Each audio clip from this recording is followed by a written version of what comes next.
Yan. Sa mga narrow road, dapat sanay din tayo. So sisilipin mo lang yung hati sa gitna, tapos siguraduhin mo hindi ka tatama dyan sa mga edge na yan, sa mga shoulder na yan. Kung hindi magkakasya, ma'am, siyempre kailangan natin mag-slow down or stop kung hindi magkakasya.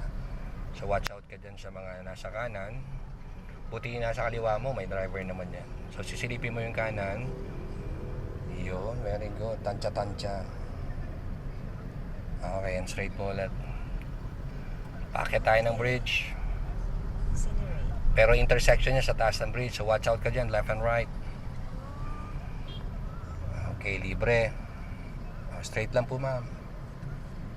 Very good, ma'am Jo. Okay, libre. Tawid lang tayo ng tulay. May tricycle na nakapark sa right. Iwasan na lang natin.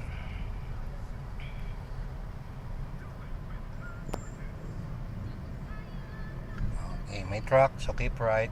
May hati ulit tayo sa gitna. Lagi tayo nakakabalik sa sarili nating lane. Pwede tayong humiram ng konting kaliwa, tapos babalik ka rin ng daan-daan sa sarili mong lane. Very good si Ma'am Jo, marunong na magdesisyon na kailangan niyang huminto kasi hindi magkakasya. Meron kasi tayong kasalubong ng mga malalaking sasakyan sa kaliwa. So meron na siyang sariling desisyon. Yes, diretso po. Pero intersection niya na, blind yan ha.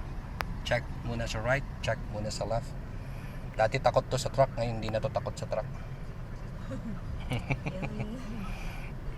Ayan, diretso mo lang po dyan. Okay, mag-a-adjust din naman sila para sa iyo eh. Magbigayan nga daw po. Okay, may nakapark pa. Opo, may nakapark. Hindi mo naman pwedeng ituloy agad. O, saka ka makakabelo. Liiwasan natin yung ating padjak. Balik agad ang dahan-dahan sa lane mo. Very good, Ma'am Jo. So kahit sa narrow road, dapat marunong din ho tayong magmaneho. Hindi lang laging sa mga maluluwag na kalsada.